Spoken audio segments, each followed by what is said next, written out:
Very very good morning all of you.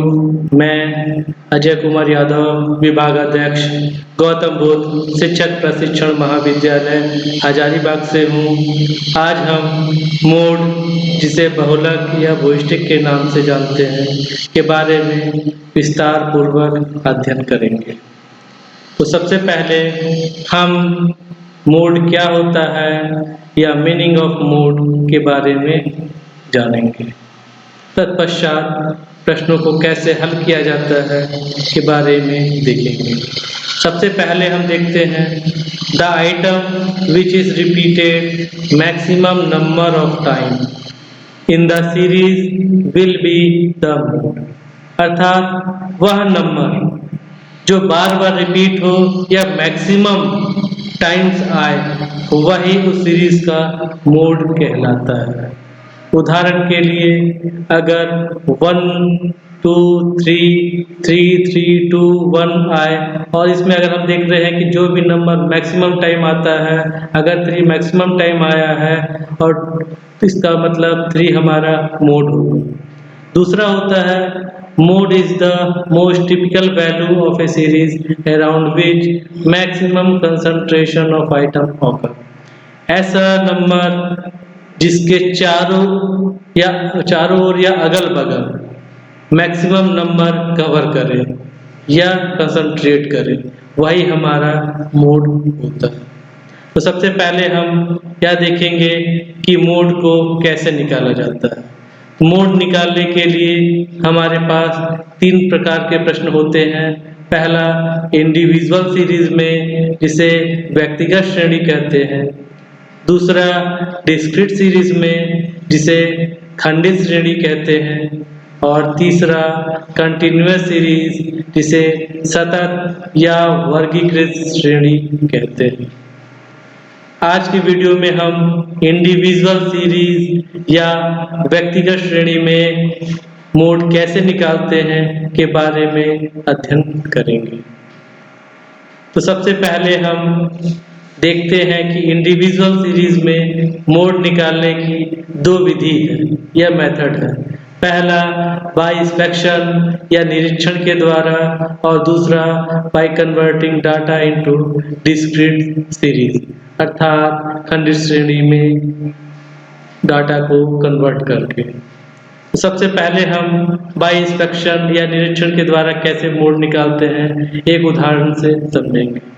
उदाहरण हमारा है कि calculate mode from the height of student in inches for a following group.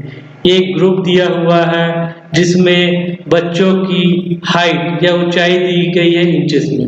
61, 62, 63, 61, 63, 64 inch, 64, 60, 65, 63, 64, 65, 66 और 64। अब इस प्रश्न को हल करने के लिए हम क्या करेंगे, सबसे पहले इसे अरेंज करेंगे असेंडिंग ऑर्डर में, अर्थात बढ़ते क्रम में इसे हम अरेंज करेंगे। और जब हम इस डाटा को अरेंज करते हैं असेंडिंग ऑर्डर में, तो सबसे छोटा जो हमारा 60 है तो उसे हम सबसे पहले लिखेंगे, उसके बाद 61 लिखेंगे, फिर 61 है तो फिर से लिखेंगे, इसके बाद 61 नहीं है तो उसके बाद 61 से बड़ा 62 है, उसे हमने नोट किया, 62 रिपीट कहीं नहीं है। उसके बाद 62 के बाद 63 है, उसे नोट किए, फिर देख रहे 63 आ गया, फिर हमने नोट किया, यहाँ 63 एक बार और आया तो फिर नोट किया। इसके उपरांत 64 है, 1 2 3 और 4 टाइम, तो हम 64 को भी 4 टाइम लिखेंगे। उसके बाद 65 1 और 2 टाइम्स है तो 65 को 2 टाइम्स लिखेंगे, और 66 सिंगल टाइम्स है तो 66। तो ये हमारा डाटा अरेंज हो गया। अब इसके बाद हम देख रहे हैं कि इसमें 64 1 2 3 4 मतलब है कि सबसे ज़्यादा बार रिपीट हुआ है 64। तो हम यहाँ पे देख रहे हैं कि 64 क्योंकि बार बार रिपीट हुआ है, इसलिए इस प्रश्न में जो मोड होगा वह 64 ही होगा, अर्थात इस प्रश्न का मोड 64 हो गया, जिसे मोड को हम Z से भी सिंबल करते हैं। आइए अब हम एक दूसरा उदाहरण लेते हैं जिस पे हम प्रश्नों को खंडित श्रेणी में बदल करके देखेंगे। एक है कि calculate mode from the following data.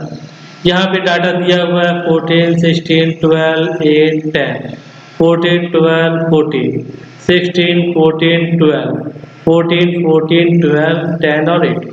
अब इस प्रश्न को का हल हमें करना है कन्वर्ट करके डाटा इनटू डिस्क्रीट सीरीज में। तो हम क्या करेंगे, एक टेबल बनाएंगे और सभी को जो सबसे छोटा है वहां से लिखना स्टार्ट करेंगे। तो हमारे पास 8 है, 10 है, 12 है, 14 है, 16 है डाटा। तो हम यहाँ पे 8, 10, 12, 14, 16 और 18 हमने लिख लिया। अब हम देखेंगे कि 8 कितनी बार आया है। तो 8 हम देख रहे हैं पूरे ग्रुप में एक ही बार आया है, तो हमने एक टैली किया और फ्रीक्वेंसी हमने 1 लिख दिया। 10 हम देख रहे हैं तो एक बार फिर 2 बार आया, तो हमने 2 टैली किया और दोनों को ऐड किया तो 2 आ गया। 12 हमारा 1, 2, 3, 4 बार आया है, तो हमने 12 को 4 टाइम्स टैली किया और जब ऐड किया तो 4 आ गया। उसी तरह 14 को हमने किया तो 1, 2, 3, 4, 5, 6 टाइम। तो हमने 1, 2, 3, 4, 5 किया और उसके बाद हम क्या करते हैं, एक बार क्रॉस कर देते हैं 4 के बाद। तो हम देखते हैं कि ये हमारा 6 हो गया है, 5 के बाद 1 6। तो हम देख रहे हैं कि 6 हमने लिख दिया। उसके बाद हमारा 16 हमारा 1, 2 बार आया है, तो हमने 2 बार टैली किया और इसे 2 लिखा। 18 हमारा एक बार आया है, तो इसे हमने एक बार टैली किया और 1 लिख दिया। तो इस तरह हम देखते हैं कि टैली करने के बाद हमने फ्रीक्वेंसी निकाल लिया और हमें दिख रहा है कि 6 फ्रीक्वेंसी जो है डाटा 14 का है। इसका मतलब सबसे ज़्यादा फ्रीक्वेंसी 14 ही बार बार रिपीट हुआ है ग्रुप में, और इस तरह हम देख सकते हैं कि फ्रीक्वेंसी सबसे अधिक 14 की है। तो हमारा मोड अर्थात जेड जो है ये 14 होगा। इस तरह हम देखते हैं कि डाटा को अगर कन्वर्ट कर लेते हैं डिस्क्रीट सीरीज में, तब भी हम अब मोड इजी वे में निकाल सकते हैं। इस प्रकार हमने देखा कि इंडिविजुअल सीरीज में डाटा को या तो बाय इंस्पेक्शन करके निरीक्षण द्वारा भी हम देख सकते हैं कि कौन सा डाटा मैक्सिमम टाइम आया है, उसे हम मोड कह सकते हैं, या उसको हम डिस्क्रीट सीरीज में बदल करके देख लेते हैं कि सबसे ज़्यादा फ्रिक्वेंसी किसकी है, उसको वही डाटा हमारा मोड होता है। इस तरह आज हमने मोड का इंडिविजुअल सीरीज में कैसे निकालते हैं यह देखा, और यहीं से हमारा समाप्त होता है। धन्यवाद।